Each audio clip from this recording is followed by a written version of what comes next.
नमस्कार, DGR news के इस खास शो क्रेजी क्रिकेट में एक बार फिर आप सभी का बहुत बहुत स्वागत है और तैयार हो जाइए आने वाले 55 घंटों में लगने वाले रोमांच के पंच के लिए, क्योंकि वीकेंड्स का दौर यहां पर शुरू होना है और ड्रीम्स 11 आईपीएल में इस वीकेंड पर कुल 4 मुकाबले खेले जाने हैं। लेकिन उससे पहले इसकी शुरुआत आज यानी शुक्रवार की शाम से हो जाएगी, क्योंकि आज मुकाबला है Mumbai Indians versus Kolkata night Riders का। दोनों ही टीमें यहां पर देखा जाए तो शानदार प्रदर्शन करती हुई आ रही है। खासतौर पर मुंबई इंडियन की बात की जाए तो पॉइंट्स टेबल में दूसरे नंबर पे है और कोलकाता नाइट राइडर की बात की जाए तो थोड़ी स्ट्रगल के बावजूद चौथे नंबर पर अपना मुकाम इस पॉइंट्स टेबल में इस टीम ने हासिल कर रखा है। तो तमाम संभावनाओं पर हम बातचीत करेंगे, कल के मैच से जुड़े पहलुओं पर भी चर्चा करेंगे और कल जो 2 बड़े मुकाबले होने वाले हैं उस पर भी हम हमारे एक्सपर्ट से चर्चा करेंगे। लेकिन पहले मैं आज बता दूं कि हमारे लिए आज बड़े ही हर्ष का विषय है, सौभाग्य का विषय है कि एक ऐसी हस्ती हमारे साथ मौजूद है जिसने भारत देश का नाम क्रिकेट की दुनिया में रोशन किया है। आज हमारे साथ मौजूद हैं हमारे एक्सपर्ट के तौर पर राजीव रिसोडकर जी। दरअसल एमपीसीए के वरिष्ठ सदस्य तो हैं ही राजीव सर, उसके साथ साथ एक 19 साल तक अपना अनुभव इन्होंने क्रिकेट की एम्पायरिंग में दिया है, वो भी बीसीसीआई के साथ जुड़कर, जो अपने आप में एक बहुत बड़ी बात है। और इसके साथ साथ सबसे अगर हम अहम मुद्दे पर चर्चा करें तो वो ये है कि राजीव रिसोडकर सर एकमात्र ऐसे व्यक्ति हैं जिन्होंने क्रिकेट की रूल बुक को हिंदी में ट्रांसलेट किया। यानी अब तक जो क्रिकेट और उससे साथ साथ खेलों से जुड़ी जो तमाम विधाएं हैं उसकी रूल बुक्स है वो इंग्लिश में ही हमें मिलती थी, लेकिन उसको उन्होंने हिंदी में ट्रांसलेट किया है, जो अपने आप में एक बहुत बड़ी उपलब्धि है और एक गौरव का क्षण है हम सभी के लिए। और एक और अहम बात उसी से जुड़ी हुई यह है कि एमसीसी ने इस पूरी जो रूल बुक को हिंदी में तैयार किया है उसे अपने ऑफिशियल अकाउंट में, अपने ऑफिशियल वेबसाइट पर अपलोड करते हुए उसे हरी झंडी दी है। यानी तमाम क्रिकेट प्रेमियों के लिए यह एक बहुत बड़ी सौगात है। सर, आपका बहुत बहुत स्वागत है। और सुखदेव सिंह गुम्मन सर भी हमारे साथ मौजूद हैं। क्रिकेट के मामले में तमाम दिलचस्प राय उनकी तरफ से हम तक मिलती रहती है, पूर्व क्रिकेटर हैं और उसके साथ साथ क्रिकेट जगत की जानी मानी हस्ती भी है। पहले राजू सर आपसे शुरू करते हैं। सर, कैसे विचार आया कि हिंदी में भी क्रिकेट की रूल बुक होना चाहिए? बहुत दिनों से जब मैं अंपायरिंग में इन्वॉल्व था, मेरे को हमेशा महसूस होता था जब भी मैं कहीं जाता था तो मैं देखता था कि जो हिंदी बेल्ट है, मध्य प्रदेश, उत्तर प्रदेश, दिल्ली, इन जगहों पे क्या होता था कि जब भी मैं कहीं अंपायरिंग की चर्चा करता था तो मुझे लगता था कि लोगों को इंटरेस्ट तो है लेकिन उनके पास एक लैंग्वेज, एक बहुत बड़ा बैरियर है उनके लिए, कि उनके लिए एक रोक है जिसकी वजह से वो लॉ को समझ नहीं पाते हैं।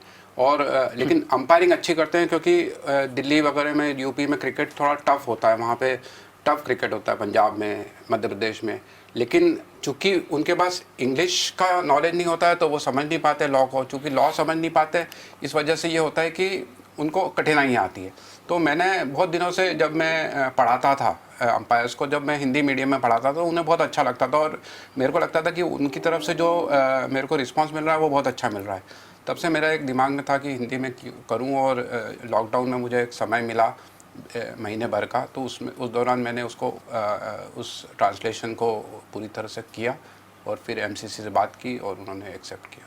सर, लेकिन इतना आसान नहीं होगा क्योंकि पहले एमपीसीए से बाकायदा चर्चा हुई होगी, उसके बाद बीसीसीआई तक मामला गया होगा, उसके बाद में फिर मेरिलबोर्न क्रिकेट क्लब तक पूरा जाना, जो कि क्रिकेट के कस्टोडियन यानी एक तरह का देखा जाए तो रूल बुक के पूरा संरक्षक है, उन्होंने इसे हरी झंडी दी है। तो ये क्या प्रक्रिया रही सर? जी, आसान तो नहीं था लेकिन मुश्किल भी नहीं था क्योंकि बीसीसीआई ने मेरे को हमेशा सपोर्ट किया है और बीसीसीआई के एजुकेशन पैनल में मैं पिछले 10 वर्षों से हूँ, तो उन्हें पता है कि मैं हिंदी में बहुत कुछ काम करना चाहता हूँ और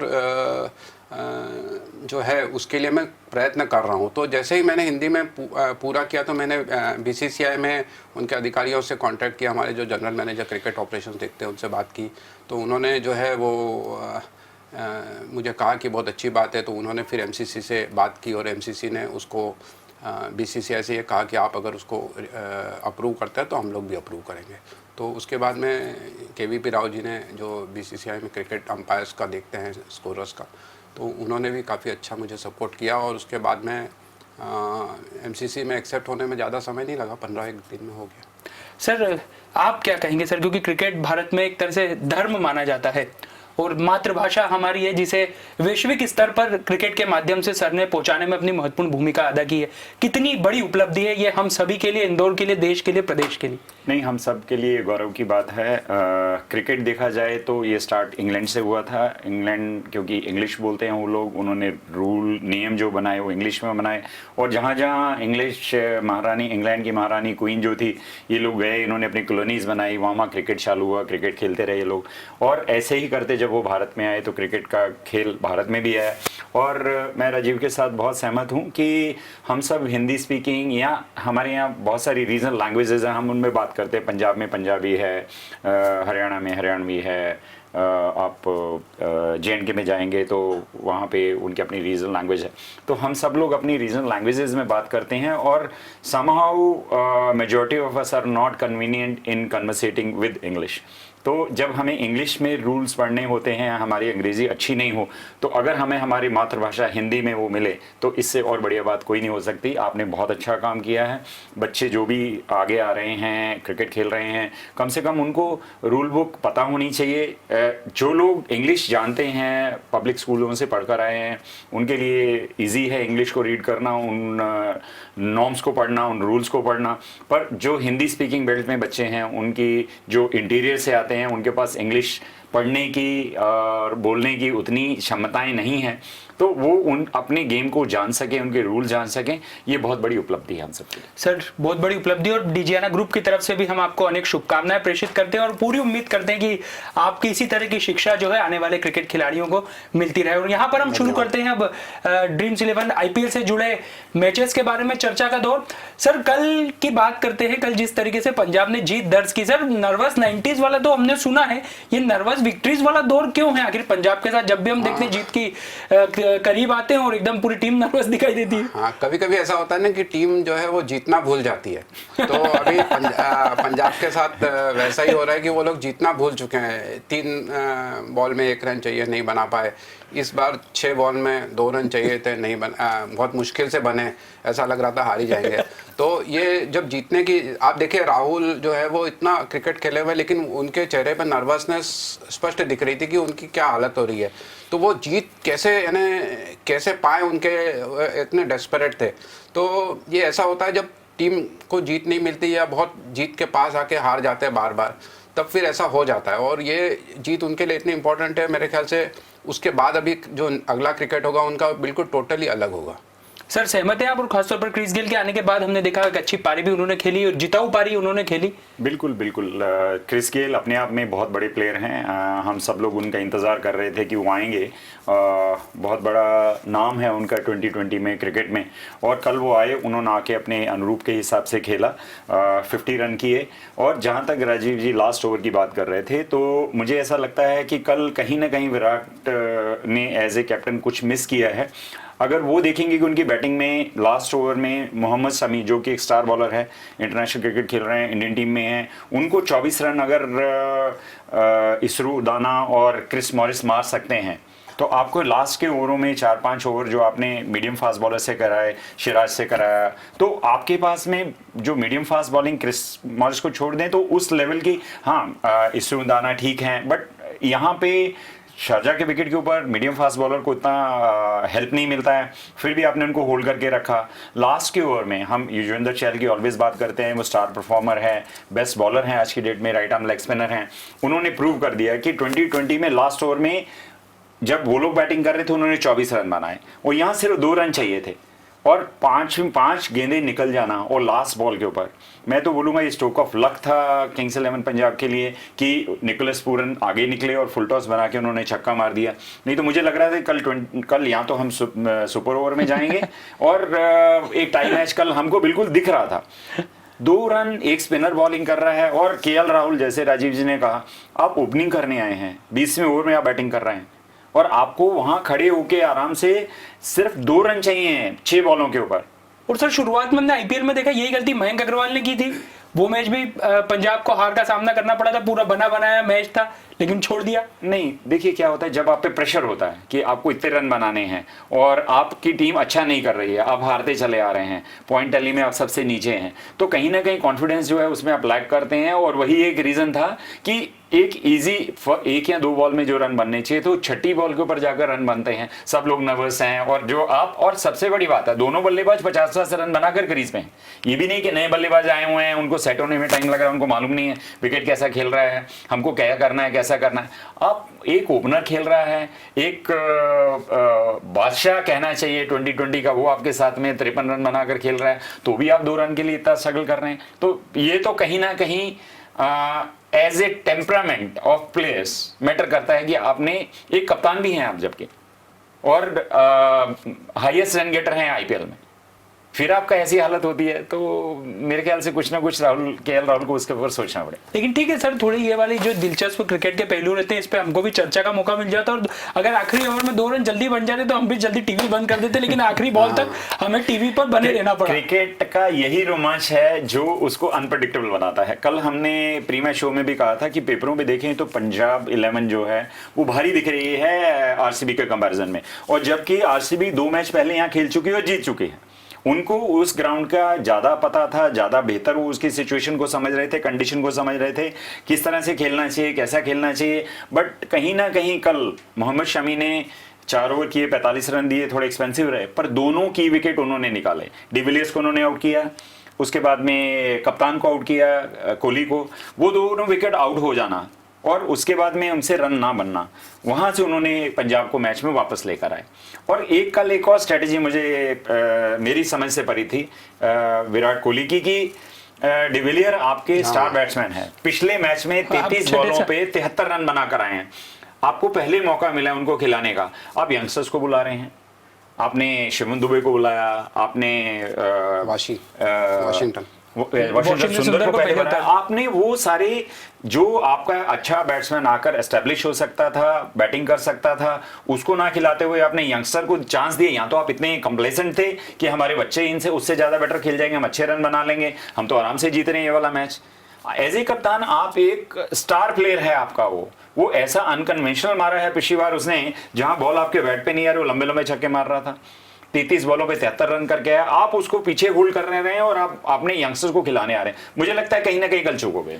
कप्तानों के प्रयोग भी इस बार टूर्नामेंट में कहीं ना कहीं बहुत ज्यादा अब तक चर्चा के विषय बन चुके हैं, लेकिन आज कप्तानी से जुड़ा ये एक बड़ा मुद्दा है, क्योंकि मैच से ठीक पहले एक बड़ा निर्णय हमारे सामने आया है और उसके बारे में ये जानकारी मिल रही है कि कोलकाता नाइट राइडर्स के कप्तान जो अब तक दिनेश कार्तिक थे, उन्होंने कप्तानी वापस लौटा दी है और अब आज से इस पूरे टूर्नामेंट में और आज मुकाबले में कप्तानी के लिए इयान मॉर्गन नेतृत्व करेंगे। सर, दिनेश कार्तिक वैसे भी कई आलोचनाएं वहां हो रही थी, ये फ्रेंचाइजी का दबाव हो सकता है या फिर सेल्फ डिसीजन? मेरे ख्याल से दबाव तो नहीं है, शायद मेरा ऐसा मानना है कि टूर्नामेंट के पहले से ही डिसाइड हो गया था कि मिडवे थ्रू अगर दिनेश कार्तिक अच्छा परफॉर्म नहीं करते तो इयान मॉर्गन जो है वो कप्तानी लेंगे, क्योंकि मॉर्गन जो है वो अभी आज की तारीख में वर्ल्ड के बेस्ट वाइट बॉल कैप्टन माने जाते हैं। इंग्लैंड को वर्ल्ड कप उन्होंने जितवाया और बहुत अच्छी कैप्टनशिप करते हैं। और शुरू से ये चर्चा चल रही थी कि जब उनके होते हुए दिनेश कार्तिक को क्यों बनाया जा रहा है, लेकिन भारतीय कप्तान होने का एडवांटेज ये होता है कि जो भारतीयों से कम्युनिकेशन होता है वो बहुत ईजी हो जाता है, तो ये सोच के बनाया था। लेकिन शायद टूर्नामेंट के पहले ये था कि अगर डिसाइडेड था कि अगर दिनेश अच्छा नहीं करते हैं तो इयान मॉर्गन कैप्टनशिप ले लेंगे। वैसे भी मॉर्गन जो है वो बहुत पॉजिटिव थे इस मामले में, वो भी एकदम से चाहते नहीं थे कि तुरंत कप्तानी करें, क्योंकि उनके साथ एक प्रॉब्लम ये होता है कि वो जिस प्रकार से बात करेंगे वो इंडियंस जो हैं उनके साथ में थोड़ा कम्युनिकेशन का इश्यू आता है। लेकिन जब देखा कि टूर्नामेंट में टीम अच्छा नहीं कर रही है और दिनेश कार्तिक का खुद का फॉर्म थोड़ा सा ऐसा चल रहा है, 19-20 चल रहा है, तो ये शुरू से ये था कि उसको लेना है। और दिनेश कार्तिक ने मेरे ख्याल से बहुत अच्छा बड़प्पन दिखाया है, अच्छा अपने बैटिंग पे कंसंट्रेट करेगा अब और टीम को एक नई दिशा मिलेगी। हो सकता है मॉर्गन कुछ ऐसा करे जो दिनेश कार्तिक नहीं कर पाए और टीम को डेफिनेटली अच्छा होगा। और कलकत्ता के साथ समस्या ये रही है पूरे टूर्नामेंट में, बैटिंग ऑर्डर उनका एक जैसा कभी नहीं रहा, इतने ज़्यादा प्रयोग हुए हैं कि अभी किसी को पता नहीं कि वो कहाँ स्टैंड कर रहा है। तो अच्छा है, एक नई कोई दिशा मिलेगी तो अच्छी चीज़ होगी। लेकिन सर, टूर्नामेंट की सबसे मजबूत टीम माने जाने वाली जो मुंबई इंडियंस है उनके सामने मुकाबला है, कितना चुनौती रहेगी सर मॉर्गन के लिए? डेफिनेटली चुनौती तो है ही, लेकिन ऐसा मैं नहीं मानता कि सबसे मजबूत टीम है, क्योंकि T20 में ऐसा होता है कि किसी भी दिन कोई भी किसी को हरा सकता है। तो एक स्टार्ट हो गया, एक 6 ओवर शुरू के ख़राब हो गए या शुरू के 6 ओवर बहुत अच्छे निकल गए, तो रिज़ल्ट एकदम कहीं का कहीं चला जाता है। और जितने करिश्माई प्लेयर मुंबई के पास है उतने कलकत्ता के पास में भी है। तो ऐसा तो नहीं कह सकते कि बिल्कुल ही, लेकिन डेफिनेटली एक मुंबई जो है लगातार मैचेस जीत रही है, top of the table almost है, 1-2 पे चल रही है। तो कॉन्फिडेंस लेवल मुंबई का अच्छा है, लेकिन कलकत्ता इतनी ख़राब भी टीम नहीं है, उनका बैटिंग ऑर्डर अच्छा है। अभी रसेल को अगर थोड़ा सा उसका एक ऑर्डर फिक्स हो जाए और थोड़ी उसकी भूमिका स्पष्ट हो जाए तो मेरे ख्याल से टीम अलग ही दिखेगी। सर कप्तानी बदल गई है सर चलते टूर्नामेंट में, सफल रहेगा प्रयोग, उम्मीद की जा सकती है? क्योंकि टीम में कोई दिक्कत नहीं लगती सर, केकेआर टीम तो परफेक्ट दिखाई देती खिलाड़ियों के लिए। नहीं, मुझे लगता है कि बहुत अच्छा डिसीजन है ये, और बहुत अच्छा स्पोर्टिंग डिसीजन है दिनेश कार्तिक की तरफ से। एक कप्तान के लिए स्टेप डाउन करना बहुत मुश्किल काम होता है, और जबकि उनको लग रहा था कि वो इस टूर्नामेंट में खुद बैटिंग इतनी अच्छी नहीं कर पाए, 150 को छोड़ दिया जाए तो बहुत कम रन उन्होंने बनाए हैं, फेल हुए हैं एज ए बैट्समैन। और हम बार बार ये बात भी कर रहे थे कि उनके 4 प्लेयर हैं जो बैटिंग में फेल कर रहे हैं, उनमें से कप्तान खुद है। अब कप्तान को चेंज करने की बात नहीं कर सकते हैं क्योंकि वो आपकी टीम को लीड कर रहे हैं, तो कहीं ना कहीं प्रेशर टीम मैनेजमेंट के ऊपर रहता है कि हमारा बैट्समैन नहीं, हमारा captain as a batsman perform नहीं कर रहा। और जो भी कप्तान खुद अच्छा खेलता है, अगर वो बॉलर है विकेट लेता है, अगर बैट्समैन है तो रन बनाता है, तो एक पॉजिटिव माइंडसेट के साथ में अपनी टीम के साथ में उसकी टीम को भी वो उसका फायदा मिलता है कि हमारा कप्तान अच्छा कर रहा है, और उसके इनवेरिएबली उनके आसपास के प्लेयर और ज़्यादा अच्छा करते हैं। दोनों की कैप्टनसी की अगर हम बात करें तो इयान मॉर्गन जो है वो इंटरनेशनल इंग्लैंड का 2020 का कैप्टन है, बेस्ट प्लेयर है, वो बहुत हार्ड हिटिंग बैट्समैन है, चॉइस अच्छी है, उनको एक्सपोजर कैप्टनसी में बहुत अच्छा है। राजीव ने जैसे कहा कि वर्ल्ड कप भी उन्होंने जिताया, तो एक कप्तान टीम में से बेस्ट एक्सट्रैक्ट कर सकता है, और obviously Ian Morgan as a captain has a better capability than Dinesh Karthik as a captain. तो एक बहुत अच्छा मूव है केकेआर के लिए। और जहां तक आपने कहा कि एक मुंबई इंडियंस से अगेंस्ट मैच में चेंज कर रहे हैं, मैच हर रोज होने हैं, और 2020 में सब फ्रेंचाइजी लगभग एक जैसी हैं। गिवन डे के ऊपर कौन सी टीम कैसा परफॉर्म करती है वो रिजल्ट डिसाइड करता है। तो आज अगर मान लीजिए केकेआर ने कैप्टनसी चेंज करी है, तो कभी कभी ऐसा होता है कि कोई नई चीज़ आप करते हैं, नए प्लेयर को लाते हैं, तो आपकी टीम का पूरा माइंडसेट चेंज हो जाता है। वो कैसे खेलता है, वो कैसे सोचता है, वो अपने प्लेयर को कैसे मोटिवेट करता है, ये बहुत बड़ा फैक्टर है, और मुझे लगता है कि केकेआर के फेवर में वर्कआउट करे। Sir Pollard versus Andre Russell क्या कहेंगे? डेफिनेटली देखो, रसेल जो है वो अभी बॉलिंग भी बहुत अच्छी कर रहे हैं और बैटिंग में अभी थोड़ा सा क्लिक नहीं कर रहे हैं, लेकिन पोलार्ड अभी जो है वो फॉर्म में चल रहे हैं एज अ बैट्समैन। तो डेफिनेटली टसल तो है, और उनकी राइवलरी भी अभी जो एक ब्रावो, पोलार्ड और रसेल, ये 3 दिग्गज है वेस्ट इंडीज़ क्रिकेट के, क्रिस गेल के अलावा ये तीनों, लेकिन एक जैसे खिलाड़ी है ऑलराउंडर्स, तो ये तीनों जो है वो वेस्ट इंडीज़ क्रिकेट के दिग्गज हैं। और आपस में जब खेलते हैं तो आपने देखा होगा उनकी जो बॉडी लैंग्वेज टोटल अलग रहती है एक दूसरे के खिलाफ, और बिल्कुल एग्रेसिव इसके साथ खेलते हैं, और कई बार आपस में भिड़ भी जाते हैं। तो बहुत रोचक एक टसल रहेगी, और डेफिनेटली उसमें एक दूसरे को वो लोग हराना चाहेंगे। लेकिन मुझे ऐसा लगता है कि रसेल को अब कुछ जो है वो यानी he is very close to a fine knock अभी, क्योंकि पूरा टूर्नामेंट उनका बिल्कुल सूखा रहा है, तो निश्चित तौर पे वो खुद बिल्कुल उतावले हो रहे होंगे कि मैं कुछ करके दिखाऊं। तो मेरे ख्याल से आज के कॉन्टेस्ट में रसेल को पोलार्ड से जीतना चाहिए। सर मॉर्गन के सामने वैसे चुनौती तो बड़ी ये रहेगी कि लगातार जिसको लेकर आलोचना कार्तिक की हो रही थी कि अब कार्तिक को भी कहाँ प्लेस करना है बल्लेबाजी के क्रम में, रसेल को कहाँ पर प्लेस करना है, नीतीश राणा का कैसे उपयोग करना है, तो ये भी एक कहीं ना कहीं सिचुएशन तो रहेगी सामने, कैसे हैंडल की जाए। नहीं, देखिए दिनेश कार्तिक इंडिया टीम में खेल चुके हैं, अच्छे बैट्समैन हैं, और उनका बैटिंग क्रम मुझे नहीं लगता कि चेंज किया जाएगा अनलेस अनटिल ये माने आप कि आपके जो ओपनर्स हैं वो बहुत अच्छा करते हैं और लास्ट आपके पास 3-4 ओवर बचे हुए हैं, तो तब आपको किसी हार्ड हिटिंग बैट्समैन को भेजना होगा। तो उस समय हम मानेंगे कि केकेआर का मिडिल ऑर्डर जो है वो बहुत स्ट्रॉन्ग है, हार्ड हिटिंग बैट्समैन उनके पास, तब वो आंद्रे रसेल को प्रमोट कर सकते हैं कि दिनेश आप रुक जाइए और हम आंद्रे रसेल को भेजते हैं, वो ज़्यादा जल्दी रन बनाते हैं, हार्ड हिटर हैं, तो उनको बहुत ज़्यादा बॉल नहीं चाहिए होती है, अनकंडीशनल खेलते हैं वो। केकेआर की अभी जिस भी सिचुएशन में है वो पहले टॉप 1 2 3 में ना होने में कहीं ना कहीं आंद्रे रसल का फायर ना करना है। पिछले जितने वर्जन्स आईपीएल के हुए हैं उन सब में लास्ट में जब भी इनको रन चाहिए होते थे 20 रन 22 रन 25 रन लास्ट के 2-3 ओवरों में जब भी रिक्वायरमेंट होती आंद्रे रसल ने आकर वो उनकी एक्सपेक्टेशन पूरी करी है। अनफॉर्चुनेटली इस पूरे टूर्नामेंट में वो कोई बड़ा स्कोर नहीं बना पाए हैं। हम लॉ ऑफ एवरेज क्रिकेट में बात करते हैं कि कोई बॉलर है कोई बैट्समैन है, अगर वो 2 इनिंग में नहीं चला है 3 इनिंग में नहीं चला है तो हम एक्सपेक्ट करते हैं कि वो लॉ ऑफ एवरेज के बेस के ऊपर फायर करेगा।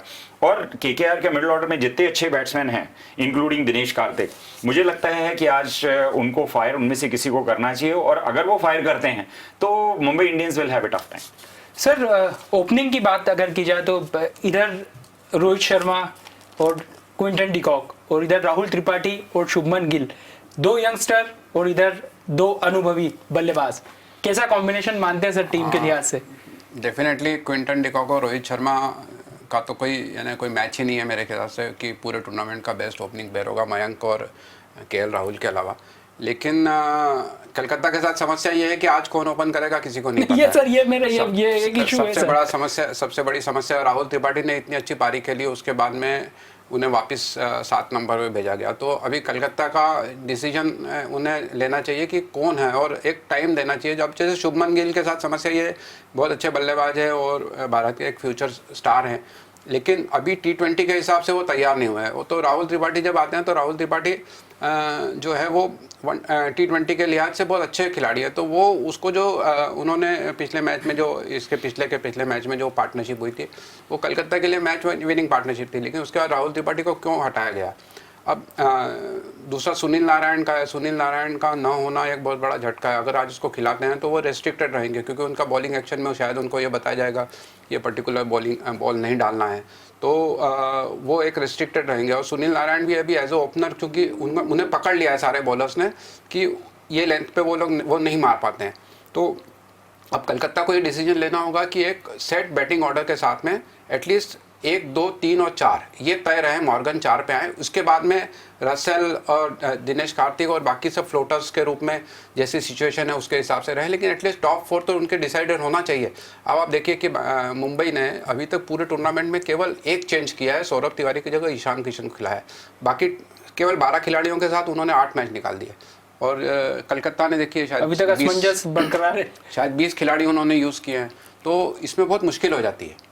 सर ये जो बात सर ने कही है एक मनोवैज्ञानिक बढ़त तो यहाँ देखा जाए तो मुंबई को रहेगी सर, क्योंकि लगभग वही टीम उतरेगी। इधर यहाँ भी ओपनिंग को लेकर संशय है, टीम में बार बार परिवर्तन हुए, कप्तान भी आज बदले गए हैं, तो एक मनोवैज्ञानिक बढ़त के लिहाज से देखा जाए तो मुंबई इंडियंस थोड़ी भारी दिखाई दे रही है। नहीं, जहाँ तक ओपनिंग पेयर की बात करें तो वो वर्ल्ड रिनॉन ओपनिंग पेयर है। रोहित शर्मा इंडिया के लिए ओपनिंग करते हैं, क्विंटन डिकॉक जो है वो साउथ अफ्रीका के लिए ओपनिंग करते हैं। दोनों बहुत सीजन प्लेयर हैं, लंबी इनिंग्स खेलते हैं। एक्सपीरियंस की बात करें तो ये पेयर केकेआर से बहुत ज़्यादा एक्सपीरियंस है। रन रेट की बात करें तो उनके पास ज़्यादा, इंटरनेशनल एक्सपीरियंस की बात करें उनसे ज़्यादा है। इसके बिना अगर हम बात करें तो मुझे लगता नहीं 2020 में किसी टीम को इस चीज़ का एडवांटेज मिल सकता है कि उनकी सेम टीम खेल रही है। 2020 एक गिवन डे के ऊपर होता है, छोटा संस्करण है, फटाफट क्रिकेट है। कोई एक बैट्समैन अच्छी बैटिंग करेगा तो आपकी टीम जो है फेवरेबल हो सकती। सर फेवरेट टीम आज आपकी? डेफिनेटली मुंबई स्टार्ट तो यानी अच्छा फेवरेट के रूप में कर रही है क्योंकि मुंबई की टीम वेल सेटल्ड टीम है और उनके पास समस्याएं कम हैं। कलकत्ता के साथ समस्याएं ज़्यादा है, लेकिन फिर भी मैं कहूँगा कि 60-40 मुंबई के फेवर में जाऊँगा मैं। सर मैं स्टैटिस्टिक्स की अगर बात करूं, अभी तक के आईपीएल के सब मैचेस में 26 मैचेस हुए हैं, उन 26 में से मुंबई 20 मैच जीती है और केकेआर सिर्फ 6 मैच ही जीत पाई है। तो कहीं ना कहीं मुंबई को ये एक बहुत बड़ा एज है कि हम 26 में से 20 मैच जीतते हैं तो आपकी टीम का हौसला बहुत बुलंद होता है। उसके बाद में अगर हम मुंबई कैप्टन की बात करें तो 900-950 रन रोहित शर्मा जो है केकेआर के अगेंस्ट बना चुके हैं। अभी थोड़ा सा फॉर्म से स्ट्रगल कर रहे हैं, 150 उन्होंने बनाया है। फॉर्चुनेट हैं कि कप्तान खुद अच्छी बैटिंग नहीं कर रहा तो भी वो पॉइंट्स टैली में दूसरे नंबर के ऊपर हैं। वो अपनी फेवरेट टीम के अगेंस्ट अगर आज खेल रहे हैं जिसमें उन्होंने बहुत सारे रन बनाए हैं, 26 में से 20 मैच जीत चुके हैं, और मुझे लगता है कि एक माइंडसेट रहता है कि मैं इस टीम के अगेंस्ट अच्छा खेलता हूँ, हमारी टीम अच्छा बेटर परफॉर्म करती है, तो आपको एक एडवांटेज रहेगा। आज आप रोहित शर्मा देखेंगे कि आज का दिन मुझे लगता है लॉ ऑफ एवरेज की बात कर लें, आप एक अच्छे ओपोनेंट जिसके अगेंस्ट आप कॉन्फिडेंट हैं, आपने अच्छी बैटिंग करी हुई है उसकी बात कर लें, रोहित शर्मा आज बेटर परफॉर्म करेंगे। और इसी कारण से मेरी ऐसी फीलिंग है, मैं ऐसा मानता हूं कि मुंबई इंडियन आज बेटर टीम है और उनको ये मैच जीतना चाहिए। सर कल की भी थोड़ी सी बात कर लेते हैं संक्षिप्त में, क्योंकि कल 2 मुकाबले खेले जाने वाले हैं। पहला मुकाबला Rajasthan Royals versus RCB Bengaluru यानी विराट सेना के बीच मुकाबला होना है। सर क्या कहेंगे आप इस मैच को लेकर, क्योंकि कल दोनों बड़े मुकाबले हैं? हाँ, डेफिनेटली आरसीबी और राजस्थान रॉयल्स का जो मुकाबला होगा, अभी पहली बार पूरे आईपीएल के इतिहास में आरसीबी को एक लय मिली है। और आरसीबी हमेशा बॉटम में रहने वाली टीम अभी एक प्रकार से अच्छा कर रही है, और पहली बार ऐसा लग रहा है कि आरसीबी का बॉलिंग अटैक कोई बॉलिंग अटैक है। तो डेफिनेटली, और आरआर के साथ में अभी थोड़ी समस्या ये आ रही है कि बटलर और स्मिथ और ये स्टोक्स तो अभी आए हैं, लेकिन बटलर और स्मिथ इतना फायर नहीं कर रहे हैं। और स्मिथ स्पेशली जो है, जो बैटिंग ऑर्डर उन्होंने पहले ओपनिंग की और उसके बाद में ओपनिंग में शारजा में तो सक्सेसफुल हुए, लेकिन बाकी जगह सक्सेसफुल नहीं हो पाए। फिर 3 नंबर पे भी वो जो आ रहे हैं, तो वो सैमसन को कहीं ना कहीं वो पीछे कर रहे हैं। तो मुझे लगता है कि इस बार अगर आरआर को अच्छा करना है तो स्मिथ को अपने बैटिंग ऑर्डर के बारे में सोचना पड़ेगा और थोड़ा बेहतर प्रदर्शन करना पड़ेगा। हमेशा आप टेवटिया के भरोसे नहीं रह सकते, क्योंकि टेवटिया भी कोई बहुत बड़े खिलाड़ी नहीं है, इस टूर्नामेंट में ज़रूर अच्छा खेल रहे हैं, लेकिन हमेशा आप उनके भरोसे या रियान पराग या इसके भरोसे रहोगे तो जो इंटरनेशनल प्लेयर से इतना पैसा ले रहे हैं वो क्या कर रहे हैं। तो उनके इंटरनेशनल प्लेयर्स को परफॉर्म करना बहुत ज़रूरी है।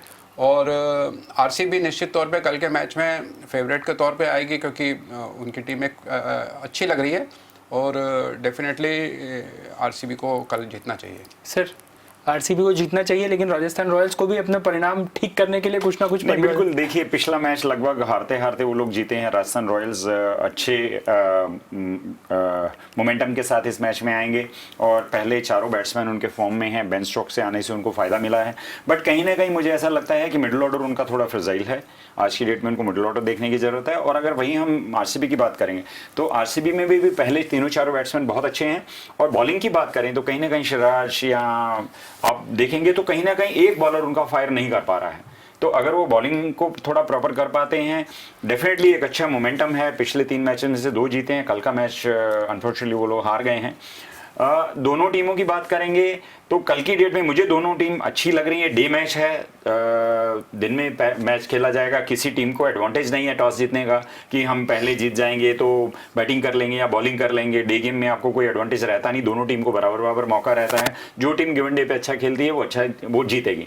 तो मुझे ऐसा लगता है कि राजस्थान रॉयल पिछले मैच में जीतना, बेन स्टोक्स आना और टीम को वापस से, और उनको जरूरत है ये टूर्नामेंट में जीत के वापस आने की।